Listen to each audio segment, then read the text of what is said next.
En el hospital, mientras sostenía a mi bebé de raza mixta por primera vez, mi hermano me señaló con el dedo. Supongo que el padre no apareció, ¿eh? Dijo riendo. No sabía que mi marido había muerto hace 4 meses. Tampoco sabía que mi suegro estaba parado en la puerta justo detrás de él. Mi hermano solo se había enterado de que estaba embarazada hace 2 semanas, y desde entonces me había estado bombardeando. No porque quisiera conocer a su sobrino, sino porque quería burlarse de mí otra vez. Por eso corté el contacto con él originalmente. Siempre ha estado obsesionado con reírse a mi costa, empujándome a charcos cuando éramos pequeños, o anunciando a toda la clase cuando tuve mi primer periodo. Esto no era diferente. Cuando miré a los ojos de mi suegro, un ex Navy SEAL en ese pasillo, mientras mi hermano estaba ocupado riéndose de que el bebé era otra estadística, le di la señal. Verán, lo que mi hermano no sabía era que yo había planeado todo esto. Pasé toda mi última semana coordinando con la familia de mi difunto marido, mis amigos e incluso la propia esposa de mi hermano, poniéndolo todo en su lugar. Entonces, mientras él estaba allí riéndose tan fuerte que las lágrimas me corrían por la cara, tratando de acercarse y pellizcar mi cicatriz de cesárea, su destrucción literal estaba ocurriendo a unos 20 metros de él. Lo dejé tomar sus fotos, hacer sus publicaciones en Facebook, escribir sus pies de fotos sobre que yo era irresponsable e ingenua, porque sabía que todo lo que hacía era solo él cavando inconscientemente un hoyo cada vez más profundo. Fue entonces cuando entró una enfermera, pero no para revisarme a mí, sino porque incluso ella estaba involucrada. Mientras se inclinaba para ajustar mis medicamentos, me susurró que la guillotina estaba aquí, y preguntó si eso significaba que era hora. Asentí, y ella se dio la vuelta para iniciar la reacción en cadena. Disculpe, señor, le dijo a mi hermano, porque la estaba grabando. Sabía que mi hermano no tenía filtro, y se enorgullecía de ser brutalmente honesto. Así que, como se esperaba, comenzó a desahogarse porque mi hermana aquí decidió irse con un negro y nunca volver. ¿Qué esperaba? ¿Que un hombre negro superara sus instintos y se convirtiera en padre del año? La estoy grabando para inmortalizar su estupidez. Fingí estar conmocionada, sabiendo que esto había comenzado exactamente como estaba planeado. ¿Cómo puedes decir eso? Hablarías diferente si lo conocieras y supieras por qué no está aquí, grité de vuelta. Le dejé una pista para ver si tal vez se daría cuenta de lo que estaba sucediendo. Pero no, mi hermano era del tipo que necesitaba pisotearte en cada discusión, atacar cada inseguridad, sin importar quién estuviera mirando o cómo lo dijera. Y yo usé eso a mi favor. Si lo conociera personalmente, probablemente me reiría aún más, respondió. Siempre has sido estúpida y crédula. Así es como te convencí de que tu dinero estaba desapareciendo, y convencí a mamá de que tú eras quien estaba robando sus parches de opioides cuando tenía cáncer. Había algo tan satisfactorio en verlo literalmente tallar su propia destrucción. Ya se había condenado a sí mismo en este punto, pero planteé una pregunta más porque quería destruirlo totalmente. ¿Estás diciendo todo esto solo porque ahora tengo un hijo y estás inseguro por ser infértil? Fue entonces cuando explotó. ¿Cómo te atreves? Lo estoy diciendo porque este bebé es una desgracia. Si quisiera tener hijos, los tendría. Mi esposa hace lo que yo digo. Nuestros padres hacen lo que yo digo. Toda mi vida he conseguido lo que quería, y eso nunca va a parar. Esto iba tan perfectamente que no pude contener mi risa. Por supuesto, mi hermano vio esto y se enojó. ¿Qué es tan gracioso?, gritó. No respondí. Solo miré detrás de él hacia la destrucción literal esperándolo tan pronto como se diera la vuelta. Era incluso más grandioso de lo que había imaginado. ¿Qué es tan gracioso?, gritó de nuevo. Miré detrás de él de nuevo, esta vez obviamente, y hice un gesto para que mirara también. Giró la cabeza bruscamente, probablemente esperando una enfermera o doctor, pero en su lugar lo vio. Nunca he visto el color de piel de alguien cambiar realmente en tiempo real. Frente a él, vio a mi suegro, nuestros padres, el abogado de nuestros padres, su propia esposa, su jefe del trabajo, y como guinda final del pastel, vio a Carolina, su pasante y pareja de aventura en una, que era negra ella misma. Se dio la vuelta hacia mí, y ahora yo era quien lo estaba grabando. Ya tenía lágrimas en los ojos, pero antes de que pudiera siquiera suplicar, nuestro padre le dio una bofetada. Se agarró la mejilla como si estuviera realmente conmocionado. Iba a decir algo, pero el abogado presionó un documento contra su pecho, interrumpiéndolo. Me quitaron del testamento, gritó leyéndolo. No solo eso, agregó su jefe, también estás despedido. La boca de mi hermano se abría y cerraba repetidamente. Agrega divorcio a esa lista, dijo su esposa, quitándose el anillo y haciendo un espectáculo de lanzárselo. Mi hermano estaba literalmente arrastrándose de rodillas en este punto, y lo que no sabía era que el golpe más grande y final aún estaba por venir. Mi suegro, que aún no había pronunciado una palabra, sacó un reloj de bolsillo con una foto dentro y se lo entregó a mi hermano. Ese es Samuel, dijo mi hermano llorando en este punto. Estaba conmigo. Murió en Irán hace 4 meses. Mi suegro me señaló. Vi las piezas en su cabeza hacer clic. Mi difunto marido era su amigo muerto con quien había servido. Ese fue el punto de quiebre de mi hermano. Se abalanzó sobre mí, pero más importante, se abalanzó sobre el bebé. Voy a matarlos a ambos. Esto es tu culpa. Entonces, hizo algo que nunca olvidaré. Escupió directamente en mi cara. La humedad cálida golpeó mi mejilla, y me congelé por medio segundo antes de que mi suegro se moviera más rápido de lo que jamás había visto moverse a una persona en la vida real. Su mano se cerró alrededor de la muñeca de mi hermano como una prensa, deteniéndolo a centímetros de la cuna del bebé. El otro brazo de mi hermano se balanceó salvajemente, y su codo golpeó mi estómago justo donde estaba mi incisión. El dolor atravesó tan agudo que no podía respirar. La enfermera, que ahora sabía que se llamaba Kylie por su placa, golpeó su mano en un botón rojo cerca de mi cama. Una alarma comenzó a sonar, y en segundos, 2 guardias de seguridad entraron corriendo por la puerta. Mi hermano estaba gritando amenazas contra mí, amenazas de muerte reales, mientras 5 hombres adultos trabajaban para sujetarlo. Pateó el soporte del suero intravenoso y se estrelló contra el suelo. Su cara estaba morada y retorcida, y seguía gritando sobre cómo todo era mi culpa, cómo había arruinado su vida, cómo se aseguraría de que pagara por esto. Los guardias lograron ponerlo en algún tipo de sujeción donde sus brazos estaban inmovilizados detrás de su espalda, pero todavía se estaba retorciendo. Uno de ellos pidió refuerzos por radio. Mi suegro no había soltado su muñeca en todo ese tiempo, solo se quedó allí con cara de piedra mientras mi hermano luchaba contra todos ellos. Un hombre con un uniforme diferente se abrió paso por la puerta y comenzó a dar órdenes. Señaló a mis padres, a la esposa de mi hermano, a su jefe, a Carolina, al abogado. Les dijo a todos que se fueran inmediatamente, que solo el personal médico podía quedarse en la habitación. Mi madre intentó discutir, pero él la interrumpió y dijo que esta era la política del hospital durante un incidente de seguridad.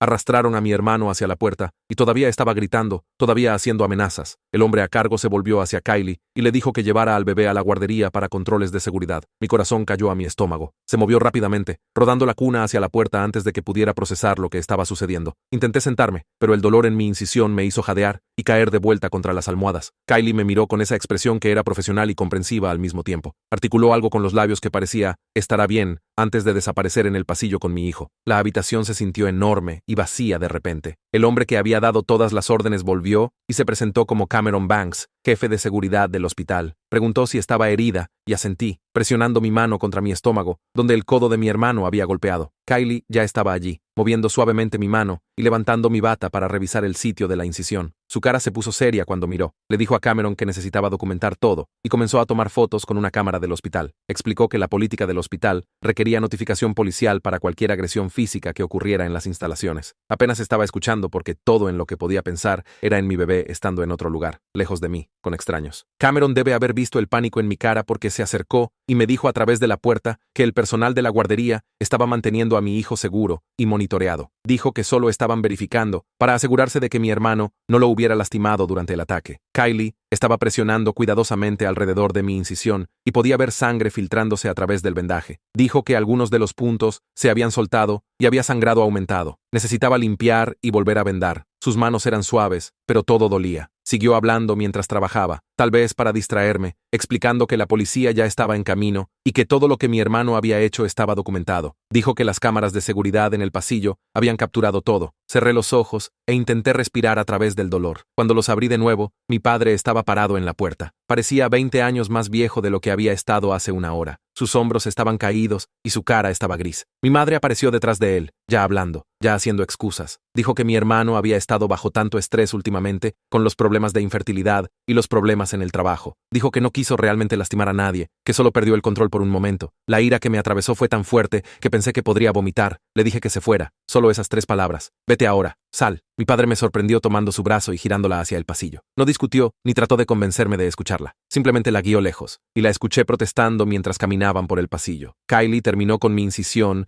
y desechó la gasa ensangrentada. Tomó notas en una tableta, documentando todo con marcas de tiempo. Cameron volvió y dijo que la policía había llegado y estaba tomando declaraciones de todos los que presenciaron el incidente. Preguntó si me sentía lo suficientemente segura para hablar con ellos. Asentí, aunque no me sentía segura en absoluto. Una mujer en ropa civil entró unos 40 minutos después de que mi hermano había sido retirado. Me mostró su placa y se presentó como Laura Mendoza, una detective del departamento de policía local. Su voz era calmada y profesional cuando explicó que mi hermano estaba siendo retenido para evaluación psiquiátrica antes de que se pudieran presentar cargos. Dijo que dado que había amenazado a un bebé frente a múltiples testigos, necesitaban asegurarse de que no fuera un peligro para sí mismo o para otros. Me hizo preguntas básicas sobre lo que había sucedido, tomando notas en un pequeño bloc. Respondí lo más claramente que pude, pero mi voz seguía temblando. Me dijo que no había hecho nada malo y que amenazar a un bebé era un crimen serio. Luego se fue para continuar recopilando declaraciones de los otros testigos. Los minutos se arrastraron. Seguía preguntándole a Kylie cuándo podría ver a mi bebé, y ella seguía diciendo pronto. Solo necesitaban terminar los controles. Finalmente, después de lo que pareció horas, pero probablemente fue más cerca de 2, una enfermera diferente rodó la cuna de vuelta a mi habitación. Empecé a llorar antes de que siquiera se acercara lo suficiente para que pudiera alcanzarlo. Lo colocó cuidadosamente en mis brazos y me dijo que estaba completamente bien, sin lesiones, todos sus signos vitales normales. Lo sostuve contra mi pecho y sollocé. Toda la adrenalina de la confrontación salió de mí de una vez, y no podía dejar de temblar. Kylie acercó una silla y se sentó, aunque podía ver por el reloj que su turno había terminado 30 minutos antes. Se quedó en silencio por un tiempo, solo sentada allí mientras yo lloraba y sostenía a mi bebé. Eventualmente, me dijo en voz baja que tenía una hermana que había cortado contacto con su hermano abusivo hace 5 años. Dijo que entendía por qué había planeado lo que hice. Dijo: a veces tienes que forzar a las personas a mostrar su verdadera naturaleza frente a testigos que puedan responsabilizarlos. Mi suegro apareció en la puerta, y Kylie se disculpó, diciendo que me revisaría antes de irse por la noche. Acercó la silla en la que había estado sentada, y nos quedamos sentados en silencio durante mucho tiempo. El bebé se había quedado dormido en mis brazos. Finalmente, habló y me dijo que Samuel habría hecho lo mismo para proteger a su hijo. Dijo que escenificarlo en el hospital no era sobre venganza, era sobre tener testigos y seguridad cuando mi hermano inevitablemente perdiera el control. Dijo que conocía a mi hermano lo suficientemente bien como para predecir exactamente cómo reaccionaría, y me había asegurado de que hubiera personas allí que pudieran detenerlo antes de que realmente lastimara al bebé. Eso me hizo sentir un poco menos culpable sobre toda la puesta en escena. Se quedó hasta el final del horario de visitas. No dijo mucho, solo estuvo presente. A la mañana siguiente, la detective Mendoza volvió con una grabadora y un formulario de declaración formal. Necesitaba que le explicara todo en detalle para el registro oficial. Empecé desde el principio, desde recuerdos de la infancia de mi hermano empujándome a charcos y anunciando mi primer período a toda la clase. Expliqué cómo había cortado contacto con él hace años debido a su crueldad constante. Le conté sobre las 2 semanas de mensajes crueles después de que se enteró de que estaba embarazada, sobre él llamando a mi bebé una estadística y haciendo comentarios racistas sobre Samuel. Le mostré los mensajes en mi teléfono y ella fotografió cada uno. Expliqué cómo me había coordinado con la familia de mi difunto marido, con mis amigos, con la propia esposa de mi hermano, para poner a todos en posición. Le dije que sabía que perdería el control si era confrontado con la verdad sobre Samuel frente a personas que le importaban. Escuchó sin interrumpir y tomó notas detalladas. Cuando terminé, explicó que mi hermano estaba siendo retenido en una retención psiquiátrica de 72 horas después de sus amenazas. Dijo que estaba recomendando cargos por agresión, amenaza criminal y violación de políticas de conducta del hospital. Preguntó si quería obtener una orden de restricción. Dije que sí inmediatamente. Asintió e hizo otra nota. Luego me dijo que estaría en contacto sobre los próximos pasos en el proceso legal. Después de que se fue, una mujer en ropa profesional tocó el marco de la puerta. Se presentó como Raina Contreras, una trabajadora social del hospital. Dijo que estaba allí para discutir la planificación de seguridad para cuando me dieran el alta. Acercó una silla y abrió una tableta. Me ayudó a crear lo que llamó un árbol de contactos, una lista de personas que podían revisarme regularmente. Repasamos opciones de seguridad en el hogar y me dio información sobre sistemas de alarma y timbres con video. Hizo preguntas cuidadosas sobre mi estado de ánimo, sobre si estaba durmiendo, sobre si tenía pensamientos de hacerme daño a mí misma o a mi bebé. Respondí honestamente que tenía miedo y rabia, pero no estaba deprimida ni suicida. Pareció satisfecha con eso y me dio una lista de recursos, incluida una terapeuta especializada en problemas posparto y trauma. Dijo: dadas las circunstancias, sería bueno tener apoyo profesional preparado antes de irme a casa. Después de que se fue, estaba sentada allí alimentando al bebé cuando escuché un toque en el marco de la puerta. El abogado de mis padres estaba allí con su maletín, luciendo incómodo. Preguntó si podía entrar, y asentí. Acercó la silla y abrió su maletín, sacando una carpeta gruesa de documentos. Me dijo que necesitaba aclarar algo sobre los cambios del testamento que mi padre anunció durante la confrontación. Asumí que estaba allí para explicar el proceso u obtener firmas, pero en su lugar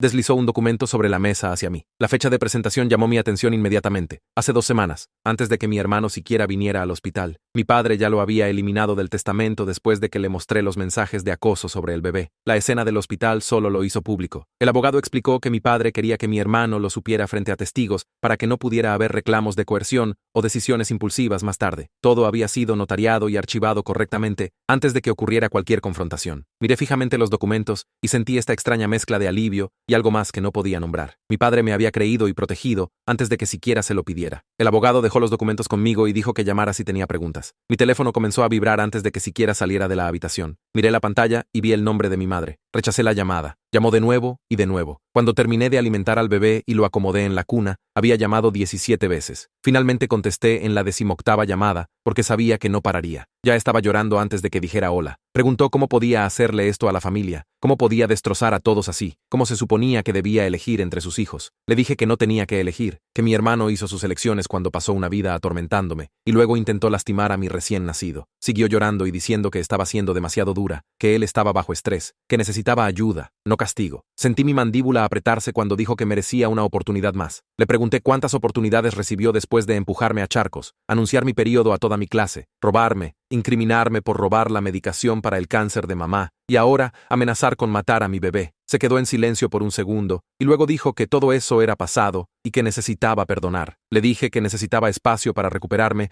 y crear un vínculo con mi bebé, y terminé la llamada. Intentó llamar 2 veces más, pero apagué mi teléfono completamente. La detective Mendoza pasó más tarde esa tarde con una actualización. Mi hermano había sido liberado de la retención psiquiátrica esa mañana. Las 72 horas habían terminado y los evaluadores lo habían autorizado como no siendo un peligro inmediato para sí mismo. Tenía condiciones, sin embargo, sin contacto conmigo o mi bebé, asesoramiento ambulatorio obligatorio, chequeos regulares con un oficial de libertad condicional. Pero lo que realmente hizo hervir mi sangre fue cuando me contó sobre los documentos que su defensor público presentó. Estaban argumentando que el ataque fue estrés emocional, no una amenaza genuina, que estaba abrumado por enterarse de la muerte de su amigo y reaccionó impulsivamente sin intención real de lastimar a nadie. La detective Mendoza vio mi cara y rápidamente agregó que el fiscal no lo estaba comprando, que tenían múltiples testigos que lo escucharon gritar sobre matarnos a ambos. Dijo que los cargos estaban avanzando independientemente de lo que su abogado afirmara, pero no podía dejar de pensar en cómo mi hermano ya estaba tratando de minimizar lo que hizo, ya construyendo una narrativa donde él era la víctima de demasiado estrés en lugar de alguien que intentó lastimar a un recién nacido. 4 días después del incidente, el médico me autorizó para el alta. Mi suegro apareció esa mañana con su camioneta para llevarnos a casa. La enfermera repasó todas las instrucciones de alta sobre el cuidado de la incisión, observar signos de infección, cuándo llamar si tenía preocupaciones. Me entregó documentos sobre señales de advertencia posparto y una receta para medicamento para el dolor. Mi suegro cargó al bebé en su asiento de auto mientras me movía lentamente hacia el elevador, todavía adolorida por la cesárea y los puntos sueltos. El viaje a casa pareció surreal después de todo lo que sucedió en esa habitación del hospital. Cuando llegamos a mi casa, mi suegro no solo me ayudó a entrar y se fue, caminó por cada habitación, revisando ventanas y cerraduras de puertas. Preguntó si tenía una llave de repuesto, y le mostré dónde guardaba una debajo de una piedra falsa, cerca de la puerta trasera. La recogió y se la guardó en el bolsillo, diciendo que era demasiado obvia y que él guardaría la de repuesto. Luego fue a su camioneta y volvió con un timbre con video todavía en la caja. Pasó la siguiente hora instalándolo y mostrándome cómo funcionaba la aplicación en mi teléfono. Cambió las cerraduras de ambas puertas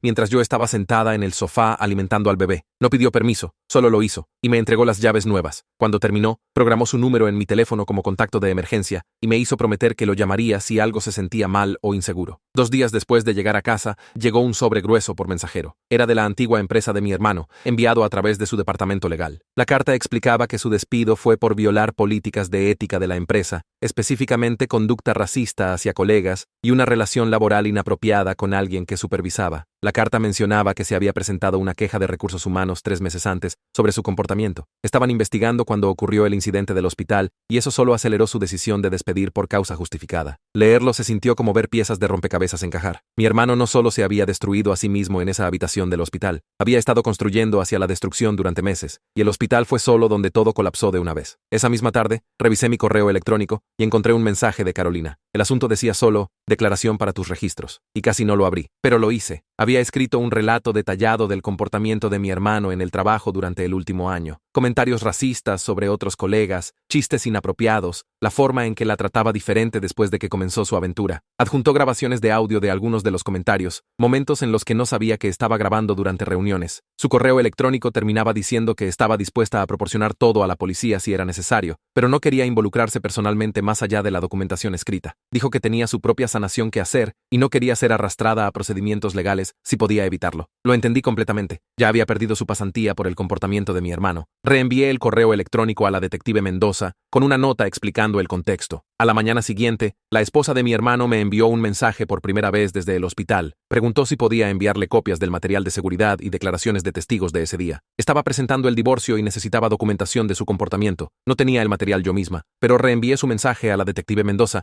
y pregunté cómo manejar la solicitud. La detective me devolvió la llamada en 1 hora y dijo que coordinaría el intercambio de evidencia a través de los canales legales apropiados. Dijo que la esposa de mi hermano ya había presentado su propia orden de restricción después de que él apareciera borracho en la casa de su hermana buscándola. Todo estaba documentado y procesado a través del sistema judicial. 2 semanas después de tener al bebé, tuve que ir al tribunal para la primera audiencia sobre mi orden de restricción temporal. Mi suegro nos recogió y nos llevó allí. Esperó en el pasillo afuera de la sala del tribunal con el bebé mientras entraba a testificar. El juez me pidió que explicara por qué necesitaba la orden. Empecé desde la infancia, de ser empujada a charcos, y que mi período fuera anunciado a toda mi clase. Hablé sobre los años de acoso y burla. Mostré al tribunal copias impresas de los mensajes que envió después de enterarse de que estaba embarazada. Describí lo que sucedió en el hospital, cómo se abalanzó sobre mí y el bebé mientras gritaba amenazas. El juez escuchó sin interrumpir y tomó notas. Mi hermano no estaba allí. solo su defensor público, que intentó argumentar que el incidente del hospital fue un evento aislado causado por estrés emocional. El juez lo interrumpió y dijo que el patrón de comportamiento a lo largo de décadas hacía que esto claramente no fuera aislado. Concedió una orden temporal de 3 meses y programó una audiencia completa para más adelante para determinar si debía extenderse. Tenía mi primera revisión posparto programada para esa misma tarde. Mi suegro me llevó directamente del tribunal al consultorio médico. Pensé que sería rutina, solo verificar que todo estuviera sanando correctamente. Pero cuando la médica examinó el sitio de mi incisión, su cara se puso seria. Dijo que la sanación era más lenta de lo normal, probablemente debido al trauma y el estrés. Presionó suavemente en el área donde el codo de mi hermano me había golpeado y me estremecí. Fue entonces cuando empecé a llorar. Simplemente me derrumbé completamente en la mesa de examen mientras la médica sostenía mi mano. Me dejó llorar por unos minutos y luego dijo suavemente que quería que viera a una terapeuta especializada en problemas posparto y trauma. Dijo que lo que había pasado no era estrés posparto normal, era un evento traumático real, además de recuperarse de una cirugía y cuidar a un recién nacido. Me dio una referencia y programé una cita para la semana siguiente antes de poder convencerme de lo contrario. Al día siguiente, mi teléfono vibró con un mensaje de un número desconocido. Casi lo borré sin leer, pero algo me hizo abrirlo. El mensaje decía que lo sentía, pero me lo había buscado al elegir tener a ese bebé. Supe inmediatamente que era mi hermano. Tomé una captura de pantalla antes de que mis manos siquiera dejaran de temblar. Luego abrí mis mensajes a la detective Mendoza y le envié la captura de pantalla con una nota sobre la hora y fecha. Respondió en minutos diciendo que lo estaba agregando al archivo del caso y documentando la violación de la orden de no contacto. Dijo que cada violación hacía el caso contra él más fuerte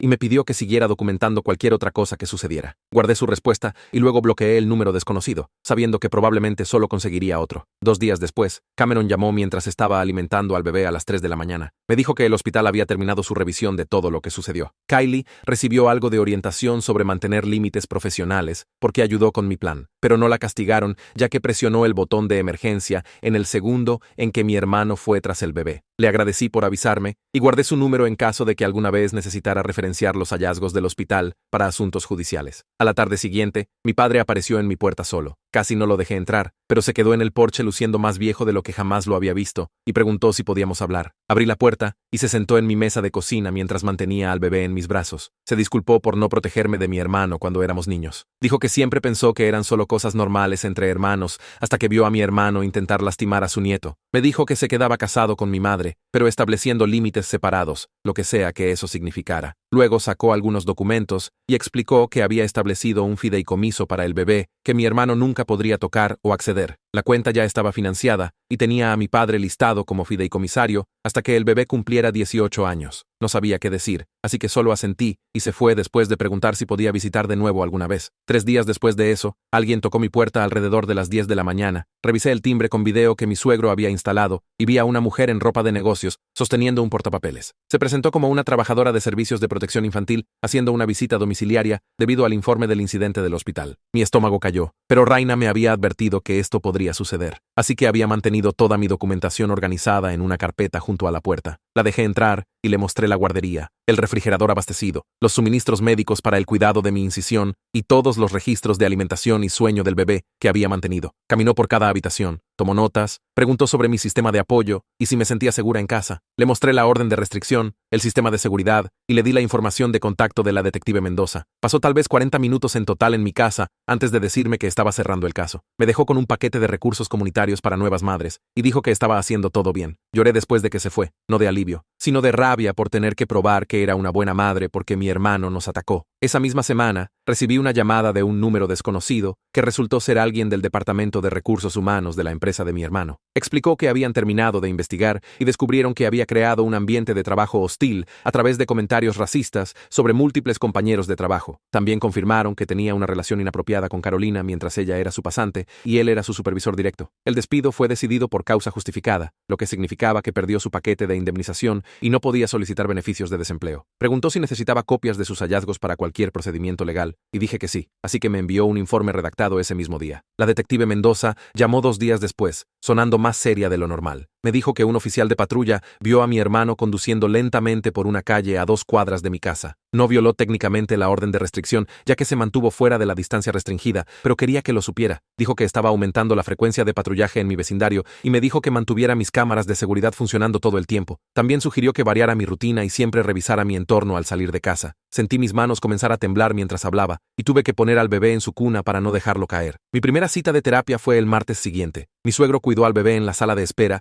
mientras me reuní con una mujer especializada en problemas posparto y trauma. Pasó los primeros 30 minutos solo evaluándome para depresión posparto y síntomas de trastorno de estrés postraumático. Admití que estaba teniendo pesadillas sobre mi hermano, pasando a mi suegro y alcanzando al bebé. Le conté sobre revisar las cerraduras 5 veces antes de dormir y saltar ante cada puerta de auto que escuchaba afuera. No pareció sorprendida y dijo que lo que estaba experimentando tenía sentido dado lo que sucedió. Comenzamos a trabajar en algunas estrategias básicas de afrontamiento para los pensamientos intrusivos y la necesidad constante de revisar al bebé. Me dio tareas sobre identificar mis desencadenantes y practicar ejercicios de respiración cuando sentía que el pánico comenzaba. Salí sintiéndome exhausta pero un poco menos sola. Esa noche, mi madre envió un largo correo electrónico con el asunto sanación familiar. Pasó 6 párrafos, reformulando el incidente del hospital como un malentendido familiar exagerado fuera de proporción. Sugirió que todos fuéramos a mediación juntos para que pudiéramos superar esto y ser una familia de nuevo. Dijo que mi hermano estaba sufriendo y necesitaba apoyo, no castigo. Lo leí 2 veces y luego cerré mi laptop sin responder. 20 minutos después, mi padre envió un mensaje separado diciendo que le dijo a mi madre que la mediación no iba a suceder y que apoyaba cualquier límite que necesitara. A la mañana siguiente, la esposa de mi hermano me envió un mensaje preguntando si había escuchado sobre su presentación del divorcio. Explicó que estaba solicitando manutención conyugal temporal, uso exclusivo de su casa y su propia orden de restricción después de que mi hermano apareciera borracho en la casa de su hermana buscándola. Dijo que su abogado pensaba que tener mi testimonio sobre su comportamiento ayudaría a su caso. Le envié un mensaje de apoyo diciendo que estaría feliz de ser una referencia para cualquier cosa que necesitara y que estaba orgullosa de ella por irse. Respondió con un agradecimiento y dijo que había estado planeando irse durante meses, pero el incidente del hospital finalmente le dio el coraje. Una semana después, Gilbert Casey, de la oficina del fiscal de distrito, llamó para discutir mi caso. Explicó que el abogado de mi hermano quería evitar el juicio y estaba dispuesto a aceptar un acuerdo de culpabilidad. Los términos propuestos incluían libertad condicional, asesoramiento obligatorio y una orden de restricción a largo plazo. Me explicó lo que significaba cada parte y preguntó cómo me sentía sobre aceptar un acuerdo versus ir a juicio. Le dije que necesitaba tiempo para pensarlo y dijo que estaba bien. Teníamos algunas semanas antes de que se tuviera que tomar cualquier decisión. Pasé mi próxima sesión de terapia hablando sobre si un acuerdo se sentía suficiente. Parte de mí quería ver a mi hermano enfrentar a un jurado y escuchar todo lo que había hecho expuesto en público. Pero mi terapeuta preguntó qué resultado realmente me haría sentir segura. Y me di cuenta de que un juicio no cambiaría nada sobre el comportamiento o actitud de mi hermano. Me ayudó a entender que proteger la seguridad de mi bebé importaba más que castigar a mi hermano u obtener validación de extraños en una sala del tribunal. Hablamos sobre lo que realmente significaba la justicia y si necesitaba que mi hermano sufriera o solo necesitaba que se mantuviera alejado de nosotros. Al final de la sesión, mi perspectiva había cambiado de querer venganza a querer seguridad y empecé a pensar que tal vez el acuerdo era la elección más inteligente. 2 días después, Carolina me envió un correo electrónico con el asunto actualización. Explicó que su empresa decidió terminar su pasantía temprano porque no querían ninguna conexión con el escándalo que involucraba a mi hermano, aunque ella era quien él había tratado mal. Leer su correo electrónico me hizo doler el estómago porque no había hecho nada malo excepto ser víctima del terrible comportamiento de mi hermano, y ahora estaba perdiendo oportunidades por ello. Respondí inmediatamente ofreciendo crear una carta de recomendación para ella que se enfocara en la calidad de su trabajo y profesionalismo, dejando en claro que había manejado una situación imposible con dignidad. Respondió en 1 hora agradeciéndome y diciendo que sí, que realmente lo apreciaría. Pasé la mañana siguiente escribiendo la carta de recomendación más detallada que pude, describiendo sus habilidades y ética de trabajo, sin mencionar a mi hermano en absoluto, y se la envié junto con mi información de contacto en caso de que futuros empleadores quisieran llamarme directamente. Envió un breve mensaje de agradecimiento, y me sentí un poco menos terrible sobre toda la situación,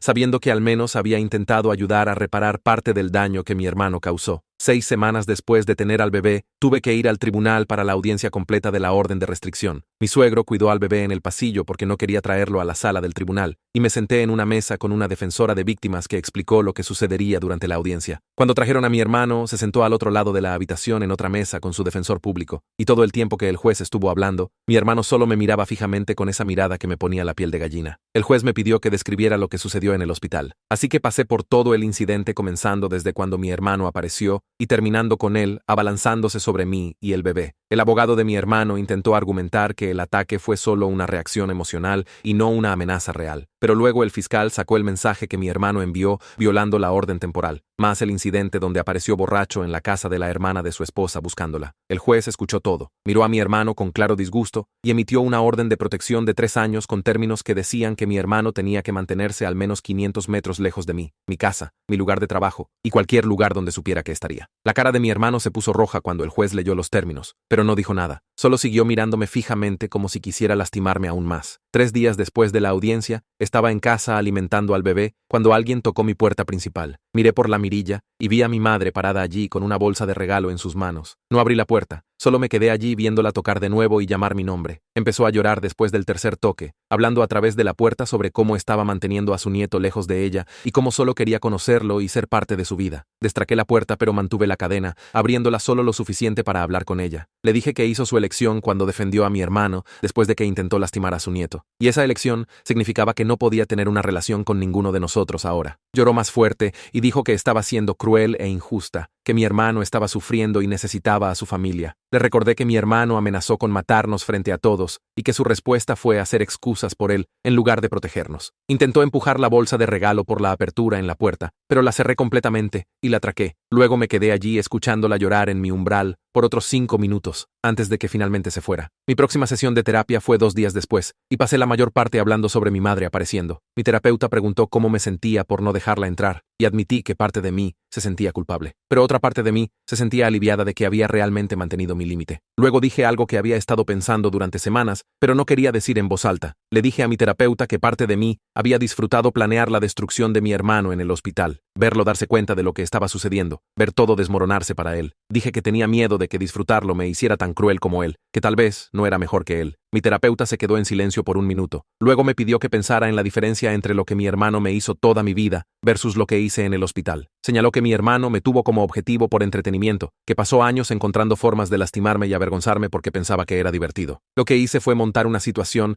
donde mi hermano expondría su verdadera naturaleza frente a personas que podían protegerme a mí y a mi bebé, y donde habría testigos y seguridad cuando inevitablemente se volviera violento. Dijo, protegerte a ti misma y a tu hijo no es lo mismo que tener a alguien como objetivo por diversión, y que necesitaba dejar de pensar en ellos como iguales. Esa conversación cambió algo en mi cabeza. Me hizo darme cuenta de que podía reconocer que el plan del hospital era complicado, sin pensar que era tan mala como mi hermano. La semana siguiente, Gilbert llamó para decirme que estaban revisando la oferta de acuerdo, basándose en el patrón de mi hermano de romper las reglas de no contacto. Los nuevos términos incluían monitoreo electrónico, donde mi hermano tendría que usar un brazalete en el tobillo, más restricciones tecnológicas, que significaban que tenía que entregar su teléfono para que pudieran instalar software de monitoreo en él. Gilbert explicó que las restricciones también prohibirían a mi hermano crear cualquier cuenta nueva en redes sociales y que violar cualquiera de estos términos lo enviaría directamente a prisión. Preguntó si me sentía cómoda con la oferta revisada o si quería presionar por tiempo de cárcel inmediatamente. Le dije que necesitaba pensarlo y hablar con mi terapeuta antes de decidir, y dijo que estaba bien. Tenía una semana para avisarle lo que quería hacer. Esa misma tarde, mi suegro vino con una caja de álbumes de fotos antiguos. El bebé estaba durmiendo en su cuna, y nos sentamos en el sofá mirando fotos de Samuel desde que era pequeño hasta su servicio militar. Mi suegro me contó historias sobre cada foto, como la vez que Samuel intentó construir una casa en el árbol cuando tenía 8 años y se cayó del árbol, o la vez que trajo un perro callejero a casa y convenció a sus padres de quedárselo. Me mostró una foto de Samuel en su graduación de secundaria, luego otra de su entrenamiento Navy SEAL, y su voz se volvió más tranquila mientras hablaba sobre lo orgulloso que estaba cuando Samuel completó el programa. Cuando llegamos a las fotos de boda de Samuel y mío, mi suegro puso su mano en mi hombro y dijo que Samuel me amaba más que nada, que hablaba de mí constantemente cuando hablaban por teléfono durante los despliegues. Fue entonces cuando empecé a llorar, realmente llorar, no por mi hermano o el hospital o las cosas legales, sino por perder a Samuel y tener que criar a nuestro hijo sin él. Mi suegro me sostuvo mientras lloraba, y fue la primera vez desde el hospital que me permití realmente llorar por mi marido, en lugar de solo estar enojada con mi hermano. Después de hablar con Gilbert y mi terapeuta durante los próximos días, decidí aceptar el acuerdo revisado. Gilbert repasó todos los términos conmigo una vez más para asegurarme de que entendía lo que significaban. Mi hermano recibiría 18 meses de libertad condicional, con clases obligatorias de manejo de la ira y sesiones de asesoramiento a las que tendría que asistir cada semana. Tendría que completar 200 horas de servicio comunitario. El monitoreo electrónico significaba que usaría un brazalete en el tobillo que rastreaba su ubicación todo el tiempo, y las restricciones tecnológicas significaban que su teléfono y computadora serían monitoreados para asegurarse de que no estaba tratando de contactarme o crear cuentas falsas. La orden de restricción de 3 años permanecería vigente, y si mi hermano violaba cualquier parte del acuerdo, iría a prisión inmediatamente. Gilbert dijo que presentaría los documentos y programaría la audiencia del acuerdo, que probablemente sucedería dentro de las próximas 2 semanas. La audiencia del acuerdo tuvo lugar un martes por la mañana en el tribunal. Había trabajado con mi terapeuta para escribir una declaración de impacto de la víctima que se enfocara en proteger a mi hijo y asegurarme de que estuviéramos seguros, en lugar de describir cada cosa terrible que mi hermano me había hecho a lo largo de los años. Mi terapeuta dijo que la declaración debía ser sobre lo que necesitaba en el futuro, no sobre hacer que mi hermano se sintiera mal por el pasado, porque las cosas del pasado solo me alterarían más cuando las leyera en voz alta. En la audiencia, mi hermano se paró frente al juez y se declaró culpable de cargos de agresión y amenaza criminal. El juez preguntó si entendía de qué se estaba declarando culpable, y mi hermano dijo que sí, con esa voz baja que no sonaba nada como él. Luego el juez preguntó si quería leer mi declaración de impacto de la víctima, así que me levanté y leí lo que mi terapeuta y yo habíamos escrito juntas. Hablé sobre ser una nueva madre tratando de sanar de una cesárea y cuidar a mi hijo recién nacido, sobre el miedo que sentí cuando mi hermano nos amenazó, sobre necesitar saber que mi hijo estaría a salvo de la violencia mientras crecía. No mencioné los años de bullying o las cosas crueles que mi hermano dijo en el hospital, solo me enfoqué en el futuro y en lo que necesitaba suceder para protegernos. El juez escuchó mi declaración, luego miró a mi hermano y aceptó el acuerdo. Repasó todos los términos, la libertad condicional y el asesoramiento y el servicio comunitario y el monitoreo. Luego agregó su propia advertencia al final. Le dijo a mi hermano que si violaba cualquier parte del acuerdo, incluso algo pequeño como faltar a una sesión de asesoramiento, sería arrestado inmediatamente y enfrentaría tiempo en prisión. Dijo que el tribunal le estaba dando una oportunidad de recibir ayuda y cambiar su comportamiento, pero esa oportunidad venía con 0 tolerancia para más violaciones. Mi hermano asintió y dijo que entendía, pero cuando su defensor público comenzó a sacarlo de la sala del tribunal, se volteó y me miró directamente con puro odio en los ojos. Esa mirada me dijo todo lo que necesitaba saber. No estaba arrepentido. No pensaba que había hecho nada malo. Solo estaba enojado por haber sido atrapado y tener que enfrentar consecuencias. El juez podía ordenar todo el asesoramiento del mundo, pero mi hermano nunca realmente entendería por qué lo que hizo estaba mal o sentiría culpa real al respecto. Más tarde esa noche, mi teléfono vibró con 2 mensajes que llegaron con 1 minuto de diferencia. El primero fue de mi madre. Escribió que estaba decepcionada de cómo había manejado toda esta situación, que había destrozado a la familia y hecho todo peor de lo que necesitaba hacer. Dijo que necesitaba tiempo antes de poder tener una relación conmigo, que no podía apoyar la forma en que estaba tratando a mi hermano. Lo leí 2 veces, sentí una ola de tristeza, luego lo borré sin responder. El segundo mensaje fue de mi padre. Escribió que lamentaba cómo estaba actuando mi madre, que entendía por qué necesitaba los límites que había establecido. Dijo que respetaría lo que fuera que necesitara y me daría espacio, pero que estaba disponible en cualquier momento si quería tener contacto con él, y que me amaba a mí y a su nieto. Guardé ese mensaje y escribí un simple gracias. Luego puse mi teléfono abajo y me enfoqué en alimentar al bebé, tratando de no pensar en cómo mi familia se había roto en pedazos que probablemente nunca encajarían de la misma manera nuevamente. Unos días después de la audiencia en el tribunal, mi teléfono vibró con un mensaje de Facebook de Kylie, preguntando cómo estaba y diciendo que se sentía mal por el área gris ética de participar en mi plan. Escribí de vuelta agradeciéndole por estar allí cuando las cosas se pusieron peligrosas y le dije que no me arrepentía de haber tenido testigos y seguridad presentes cuando mi hermano mostró quién era realmente. Respondió con un emoji de corazón y me dijo que me pusiera en contacto si alguna vez necesitaba algo. 3 meses después del incidente del hospital, recibí un mensaje de la esposa de mi hermano con un archivo PDF adjunto mostrando su decreto de divorcio finalizado. Obtuvo la casa y una orden de manutención temporal que duraría hasta que terminara su curso de enfermería. 6 meses después, me envió una foto de ella en toga y birrete en la graduación, con una nota agradeciéndome por darle el coraje de irse. Guardé esa foto en mi teléfono y la miraba cada vez que me sentía culpable por cómo resultó todo. Cuando el bebé cumplió 3 meses, volví al trabajo a tiempo parcial con horarios flexibles y la opción de trabajar desde casa 3 días a la semana. Mi jefa fue comprensiva cuando expliqué que necesitaba medidas de seguridad como no tener mi ubicación publicada en el sitio web de la empresa y mantener mi escritorio lejos del vestíbulo donde cualquiera podía entrar. Me trasladó a una oficina interior cerca de la salida trasera y le dijo a Recursos Humanos que mantuviera mi información de empleada privada. La detective Mendoza me llamó una semana después de volver al trabajo para avisarme que estaba cerrando la investigación activa,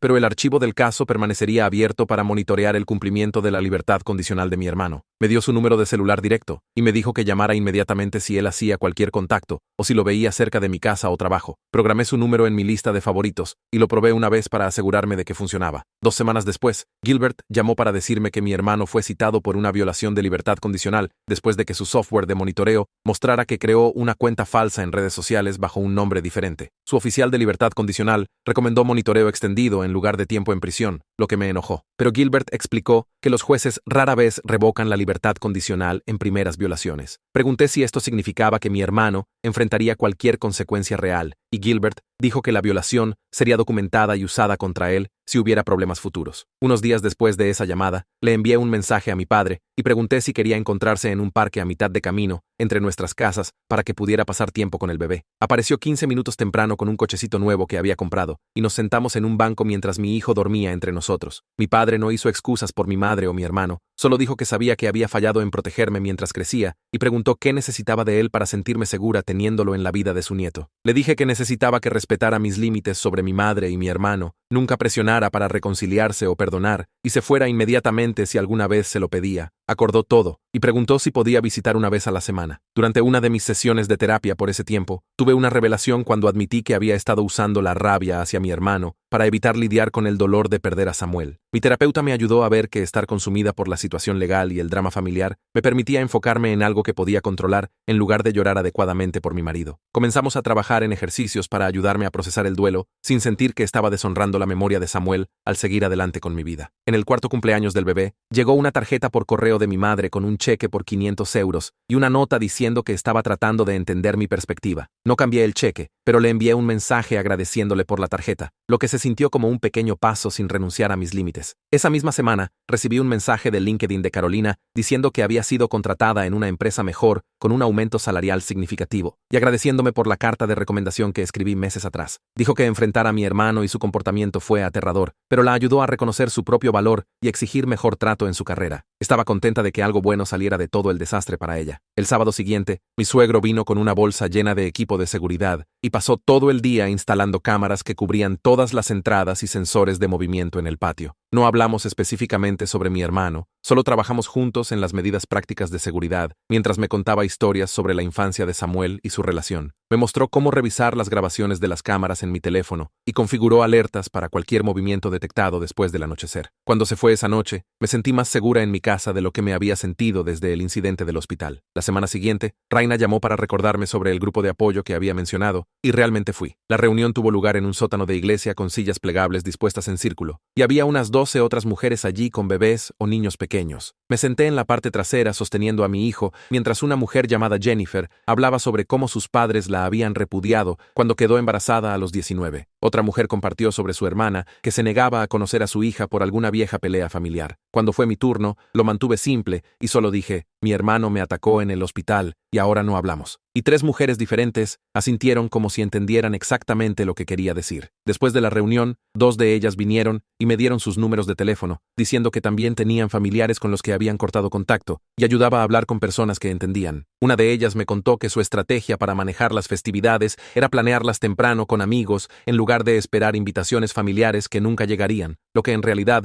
parecía muy inteligente. Me fui sintiéndome menos sola de lo que me había sentido en meses, como si tal vez otras personas entendieran cómo es proteger a tu hijo de tu propia familia. Unos días después, Gilbert llamó con una actualización sobre el curso de manejo de la ira de mi hermano. Había terminado las 12 sesiones como ordenó el tribunal, pero su consejero escribió en el informe final que mostró compromiso mínimo y falta de comprensión genuina de comportamientos dañinos. Le pregunté a Gilbert si eso significaba que algo cambiaría, y explicó que los jueces rara vez se preocupan mucho por las opiniones de los consejeros sobre programas ordenados por el tribunal. Lo importante era que mi hermano lo completó y el monitoreo todavía estaba activo. Gilbert también mencionó que las notas del consejero serían útiles si mi hermano alguna vez intentara levantar la orden de restricción temprano, ya que mostraban que no había cambiado realmente sus patrones de pensamiento. Esa misma semana, tuve una sesión de terapia donde finalmente admití algo que había estado evitando. Le dije a mi terapeuta que planear toda la confrontación del hospital parecía necesario para proteger a mi hijo, pero también sabía que era un poco loco escenificar una escena dramática así. Me preguntó qué pensaba que habría sucedido si no lo hubiera planeado, y me di cuenta de que mi hermano probablemente habría aparecido de todos modos y dicho cosas horribles, pero sin testigos o seguridad cerca. Mi terapeuta dijo que podía sentirme orgullosa de proteger a mi hijo, mientras también reconocía que había escenificado algo manipulador en un hospital, y ambas cosas podían ser ciertas al mismo tiempo. Me ayudó a entender que protegerse a sí misma no tiene que ser perfecto o completamente ético para seguir siendo la elección correcta en una situación peligrosa. Mi padre comenzó a venir todos los sábados por la mañana después de esa conversación. Traía café y una bolsa de compras. Luego pasaba unas horas jugando con el bebé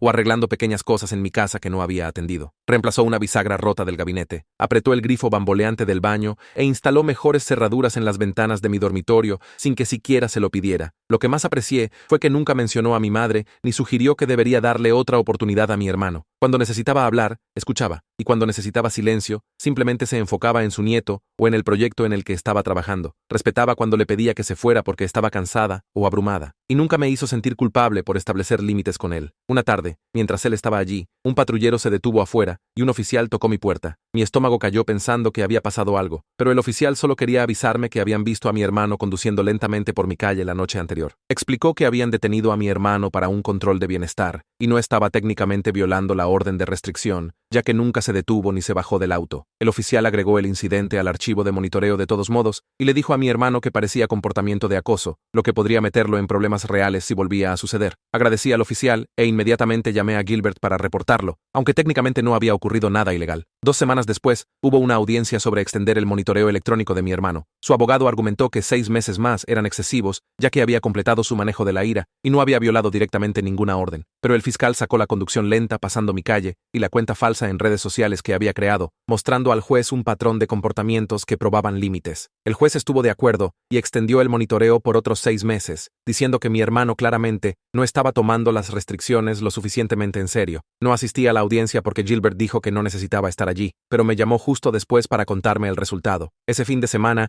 llevé al bebé a visitar la tumba de Samuel por primera vez desde el funeral. Había estado evitándolo porque no sabía qué decir o cómo manejar llevar a un bebé a un cementerio, pero finalmente me sentí lista. Me senté en el pasto junto a su lápida con mi hijo en mi regazo y simplemente hablé en voz alta sobre todo lo que había sucedido. Le conté a Samuel sobre la personalidad de nuestro hijo, cómo sonreía cuando le cantaba y cómo tenía exactamente las mismas cejas que Samuel. Le conté sobre enfrentar a mi hermano, sobre la confrontación del hospital, sobre tratar de construir la vida segura que planeamos juntos, aunque él no estuviera allí para compartirla. Le dije que tenía miedo a veces de estar haciendo todo mal, pero que estaba haciendo mi mejor esfuerzo para criar a nuestro hijo de la manera en que hablamos. Mis sesiones de terapia comenzaron a cambiar por ese tiempo de manejo de crisis a sanación a largo plazo. En lugar de procesar amenazas inmediatas y preocupaciones de seguridad, trabajamos en construir rutinas diarias positivas y estrategias de afrontamiento para cuando me sentía abrumada. Estaba durmiendo mejor la mayoría de las noches, solo despertándome 2 veces para alimentar al bebé, en lugar de estar despierta preocupada de que mi hermano apareciera. Los pensamientos intrusivos sobre escenarios del peor caso eran menos frecuentes, tal vez 1 o 2 veces a la semana, en lugar de constantemente. Comencé a pensar en mi futuro más allá de solo sobrevivir cada día y proteger a mi bebé de amenazas inmediatas, realmente considerando cosas como volver al trabajo o tal vez tomar un curso. La detective Mendoza me envió un resumen final del caso por correo, mostrando que mi hermano tenía 9 meses de libertad condicional restantes, con monitoreo continuo. Incluyó una nota recordándome que la orden de restricción era válida por otros 2 años, y me dio información de contacto actualizada para la Oficina de Defensa de Víctimas si necesitaba apoyo. También escribió que debería llamarla directamente si algo preocupante sucedía, incluso si parecía menor, porque los patrones importaban más que los incidentes individuales. Archivé los documentos en una carpeta que mantenía específicamente para documentos legales relacionados con mi hermano, que estaba volviéndose bastante gruesa para ese punto. Temprano una mañana, cuando el bebé tenía casi 6 meses, estaba sentada en mi porche al amanecer con él en mis brazos, viendo el vecindario despertar. Mi vecino al otro lado de la calle estaba recogiendo su periódico y la mujer 2 casas más allá estaba saliendo para su carrera matutina. Las cámaras de seguridad que mi suegro instaló estaban grabando todo y mi teléfono estaba justo a mi lado con contactos de emergencia programados. Me di cuenta sentada allí que me sentía genuinamente segura por primera vez desde que Samuel murió. Mi hermano enfrentó consecuencias reales que durarían años. Mis límites con mi familia eran claros y aplicados, y mi hijo estaba sano y amado por personas que realmente se preocupaban por protegerlo. No era un final perfecto donde todo se arregló y todos se reconciliaron, pero era estable, donde ambos estábamos protegidos y avanzando juntos, y eso se sentía suficiente. Y ese es el final de la historia. Estoy tan contenta de que te hayas unido a mí, porque hace que contar estas historias sea significativo. Ojalá haya traído algo de luz a tu día. Suscríbete para que podamos hacerlo de nuevo pronto.